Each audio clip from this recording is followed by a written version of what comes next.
Je fais partie de l'Académie d'agriculture de France et parmi les 10 sections de cette académie, la section 2 est consacrée au bois et à la forêt, tout au moins la forêt et l'ensemble de la filière bois. Alors, dans le cadre de cette section 2, nous nous sommes attelés à une tâche relativement ardue, mais qui me semble intéressante, c'est de se dire il y a beaucoup de fausses idées actuellement sur le bois, et entre autres, dès qu'on coupe un arbre, c'est une catastrophe, la forêt française est périclite.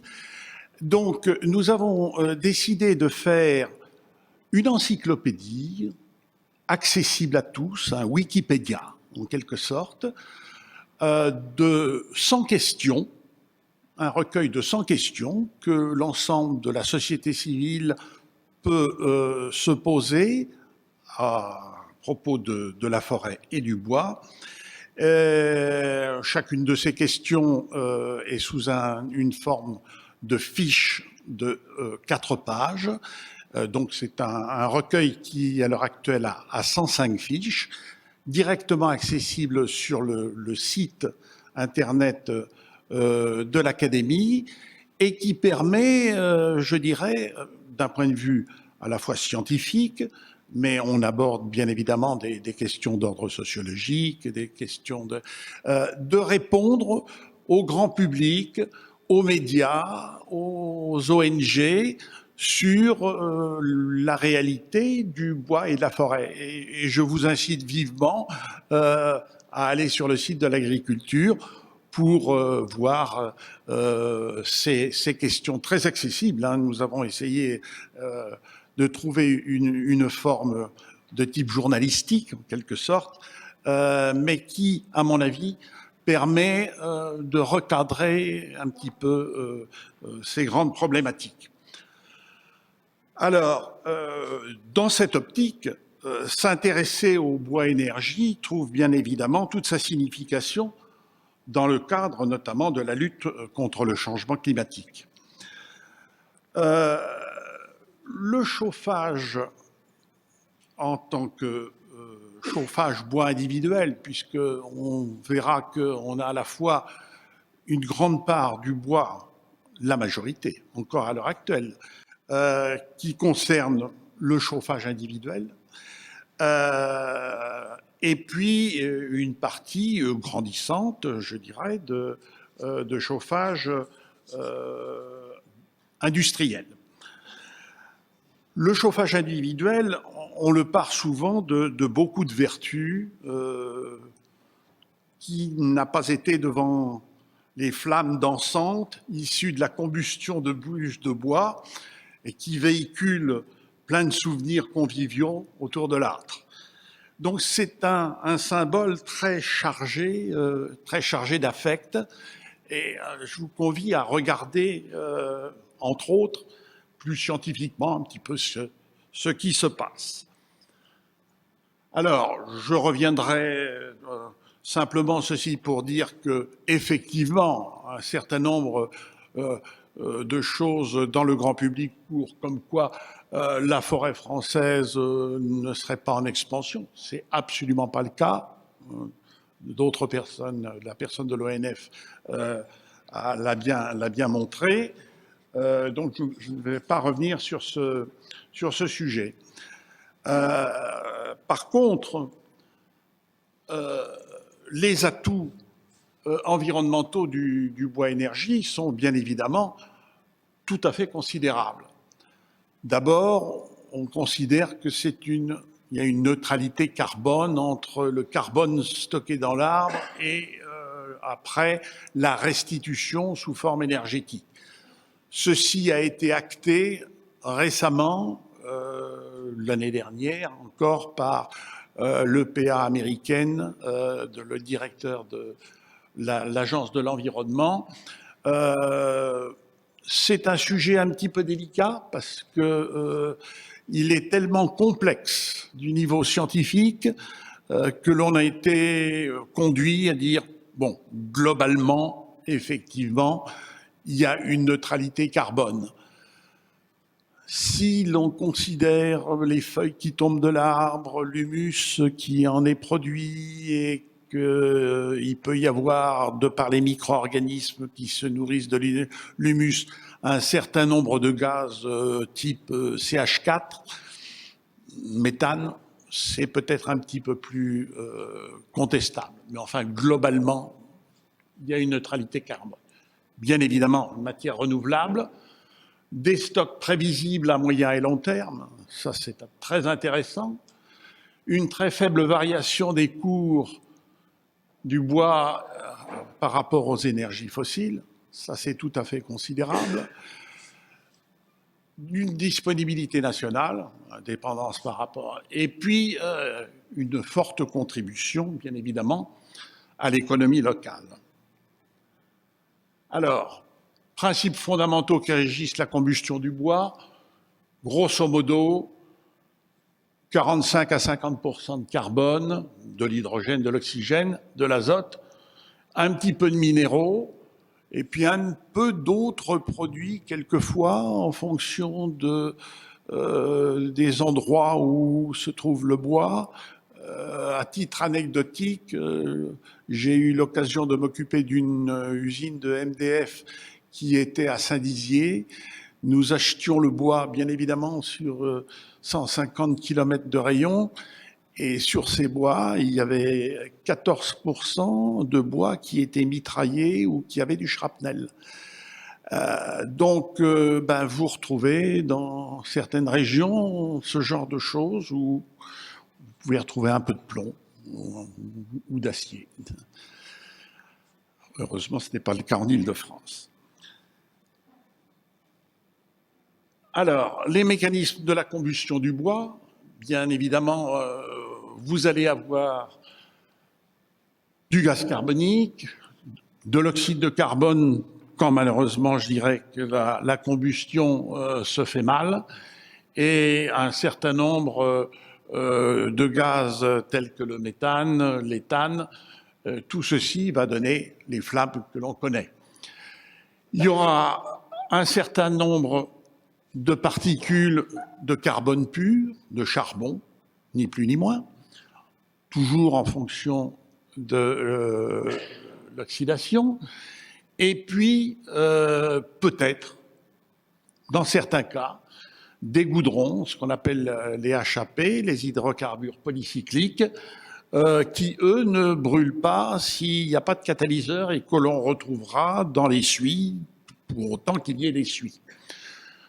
Donc, il y a une partie vraiment pyrolyse et puis une partie purement combustion.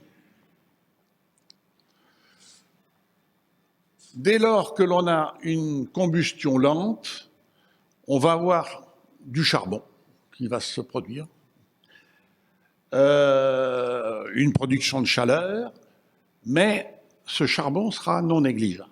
Dès lors que l'on a une combustion vive, nous aurons des gaz volatiles qui vont s'enflammer et qui vont participer à la combustion en phase gazeuse, alors que dans l'autre cas, en combustion lente, on est plus en combustion en phase solide, avec des braises qui se forment.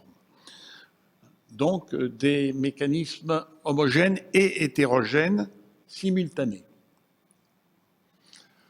Alors, les étapes de la pyrolyse du bois, dès lors que l'on est inférieur à 200 degrés, on a des phénomènes de déshydratation, des traces de CO2, et puis des acides, l'acide formique, l'acide acétique. Ceci en étant dans une phase endothermique, c'est-à-dire qu'on absorbe la chaleur, on ne la restitue pas. Entre 200 et 280 degrés, on commence à avoir pas mal de traces de CO2, et un début de carbonisation. Le bois torréfié, par exemple, les phénomènes de torréfaction se situent dans ces domaines de température aux alentours de 220-230 degrés. Et puis de 280 à 500 degrés, eh bien là, on a une phase exothermique, c'est-à-dire que véritablement le matériau produit de la chaleur avec un fort dégagement, mais nous avons quelques goudrons inflammables et une carbonisation. Et puis au-delà de 500-600 degrés, là vraiment c'est une phase exothermique pleine, mais avec ce phénomène de carbonisation. Il y a une influence très forte de la géométrie, donc de la taille et de la forme du bois sur sa combustion. Entre le bois bûche, les briquettes, les granulés, le bois déchiqueté, il y a une différence notoire, on verra. Alors, dans un des cas, bien évidemment, le combustible, c'est une alimentation manuelle. Dans le deuxième cas, on peut avoir une alimentation automatique, notamment dans le cas des granulés. L'influence de la température et de l'état de division sur la pyrolyse. Donc, quand on est à 500 degrés, on voit que, par exemple, des sciures, eh bien, on risque de produire pas mal de goudron. Et dès qu'on se situe à des températures très élevées, on a beaucoup de gaz inflammables. À l'inverse, moins on aura une granulométrie forte au niveau de la bûche. Entre 500 degrés et 1000 degrés, certes, on a un déplacement entre le charbon, les goudrons et les gaz, mais c'est beaucoup plus équilibré que dans le cas des sciures. Donc, la surface spécifique du matériau au moment de sa combustion, et bien évidemment sa sécheresse, sa siccité initiale, sont des paramètres très importants. Alors, de cela, la combustion du bois, dans une certaine mesure, contribue-t-elle à la pollution de l'air? C'est une question qui a été posée. Il faut savoir qu'en France, au niveau du chauffage domestique, il y a 7,4 millions de ménages qui utilisent des appareils indépendants de chauffage, qui consomment 51 millions de stères, bûches, et 1 million de tonnes de granulés.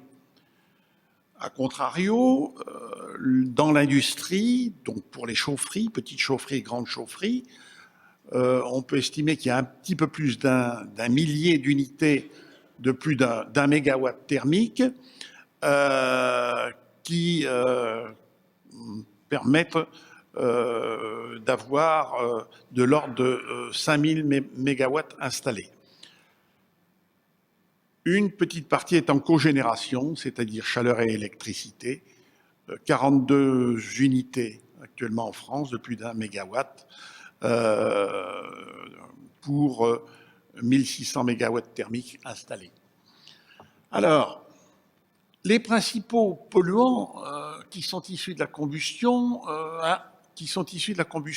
impropre du bois, je tiens bien à mentionner ce mot impropre du bois, ou de ses dérivés, il y a les panneaux. Nous ne parlerons pas ici des panneaux parce que dans les panneaux, il y a un peu de colle et que cette colle peut contribuer particulièrement sur les oxydes d'azote. Donc, on a des particules fines, on a des oxydes d'azote, on a ce qu'on appelle des COV qui sont des composés organiques volatiles. C'est eux qui vont participer à faire de belles flammes. On a un petit peu d'ammoniac, un petit peu d'hydrocarbures polycycliques, du SO2 et puis du carbone sous forme de suie qui sera bien évidemment en fonction du rendement de l'installation. Alors quels sont les polluants issus de la biomasse susceptibles de poser problème éventuellement dans le cas de choses impropres? Les composés organiques volatiles, les métaux lourds, mais on en trouve quasi jamais. Les HAP, les hydrocarbures polyaromatiques, oui, qui se retrouvent dans les suies.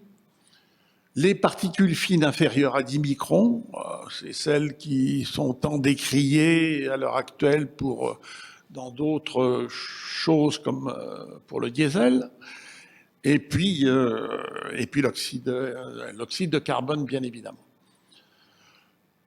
Il y a des normes qui ont été édictées par l'Organisation mondiale de la santé en particulier pour les particules fines, hein, qui sont des normes recommandées pour les appareils de chauffage et de cuisson. Je ne vais pas les commenter plus avant, mais sachez que effectivement, l'OMS a édicté un certain nombre de normes. Alors, l'ADEME a publié un très gros travail sur l'évaluation prospective 2020 ou 2025 jusqu'en 2050 de la contribution du secteur biomasse dans les émissions nationales de polluants atmosphériques. C'est un très gros travail qui a été fait, travail prospectif. Il a l'intérêt d'avoir été très bien fait. Les tendances envisagées pour 2020. Alors, dans les foyers domestiques, on parlait en 2006 de 5,7 millions d'utilisateurs, 7,4 millions en 2012, 9 millions prévus en 2020. Je ne suis pas absolument sûr qu'on en soit là. En revanche, fort taux de renouvellement vers des appareils très peu polluants, et je vais y revenir sur cette question. En ce qui concerne les installations collectives et industrielles de production de chaleur à partir de biomasse, donc on devait passer, puis en 2006, de 1400 kilotep à 7600 kilotep en 2020, exprimé en équivalent pétrole. Donc c'est un accroissement très important d'un facteur 5. Alors, la grosse problématique, elle est celle des foyers ouverts. Les foyers ouverts ont un rendement très faible, de l'ordre de 10 à 15%. Ce qui veut dire que 85% partent dans l'atmosphère sous forme fumée et sous forme de suie avec un facteur de particules qui est non négligeable. Et vous voyez que avec les récents appareils qui ont été mis sur le marché et pour lequel il y a un label qui a été donné, un label flamme verte avec un certain nombre d'étoiles. On en est maintenant à flamme verte 6 étoiles, je crois. Eh bien, on diminue, on passe d'un rendement de 10% à 70%. Et par là même, le taux de particules, donc de suie, chute d'une manière absolument considérable, par un facteur 30, 40.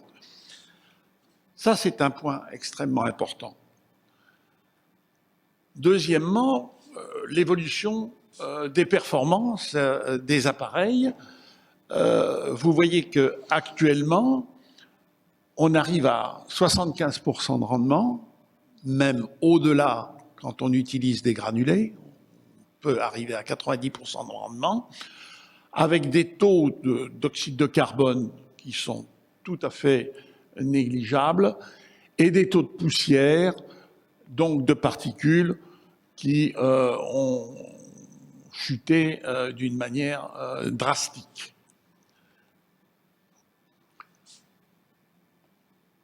Quand on regarde les directives éco-design, bien sûr pour 13% d'oxygène, on s'aperçoit que on a une différence quand même notoire de par la granulométrie. La bûche, on a encore 0,12% d'oxyde de carbone ou inférieur. Les granulés, on arrive à 0,02%. Ceci est dû essentiellement d'une part à la siccité, au fait qu'il y ait une maîtrise parfaite de l'humidité au niveau des granulés, et surtout de la surface spécifique qui permet une homogénéisation considérable. Il en est de même des émissions de particules, bien qu'au niveau des bûches, on en soit à 40 mg, ce qui est bien évidemment très peu. Voilà. Alors le bois énergie dans un contexte d'économie circulaire, parce que de plus en plus on parle d'économie circulaire. Alors qui dit économie circulaire dit qu'à partir d'une matière première, on va d'abord regarder ce qui permet d'avoir la meilleure valeur ajoutée, la meilleure rentabilité, et puis après on réutilisera le produit en tant que sous-produit. Et la chose ultime, c'est la combustion. On parle toujours maintenant du berceau à la tombe. La combustion, c'est le dernier élément. Alors, qu'est-ce qui peut modifier quelque peu l'économie globale à terme? Eh bien, l'avènement du bioraffinage. D'ici relativement peu de temps, on va utiliser des quantités, je pense, non négligeables de bois pour faire des produits chimiques, entre guillemets, qui seront en fait des produits naturels, qui se substitueront aux produits chimiques pour faire des cols, pour faire, je dirais, une foultitude de produits. On voit déjà à l'étranger, au Canada, aux États-Unis, un certain nombre de grandes unités de papetiers qui se reconvertissent au bioraffinage de manière à, je dirais, optimiser le rendement et la valeur ajoutée à partir de la matière première. Les bioplastiques. Pourquoi faire des plastiques à partir du pétrole si éventuellement on peut le faire à partir de biomasse? Et on commence à savoir faire. Les composites à base de nanocellulose. Le bois a des possibilités au niveau de la nanocellulose qui sont tout à fait extraordinaires. Je peux vous dire, j'ai vu des éléments de carrosserie à partir de bois qui valaient tout à fait ce qui se fait en acier à haute valeur élastique. Donc, oui, il y aura des choses à base de nanocellulose. Il commence à y avoir des usines, notamment au Canada. Et puis l'extraction de composés à forte valeur ajoutée. Il y a des composés pour la pharmacie, il y a des composés, entre autres, il est bien connu par exemple que les extraits de l'IF ont donné le taxofer, qui est un des produits anticancéreux les plus actifs et les plus utilisés. C'est directement extrait de l'IF. Avec pour corollaire la combustion à la fin de cette cascade de produits à valeur ajoutée, des résidus lignocellulosiques, mais comme fin ultime, je dirais, au lieu de l'utiliser. Alors, ne nous leurrons pas, ceci ne va pas venir en un jour, et ceci ne va pas prendre des millions de mètres cubes de bois.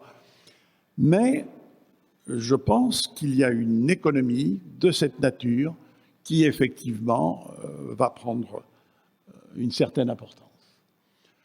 Voilà. Donc, en conclusion, eh bien, il faut que le bois soit bien séché. Ça, c'est une chose tout à fait importante. Je crois qu'il y a des messages à faire passer dans le grand public. Il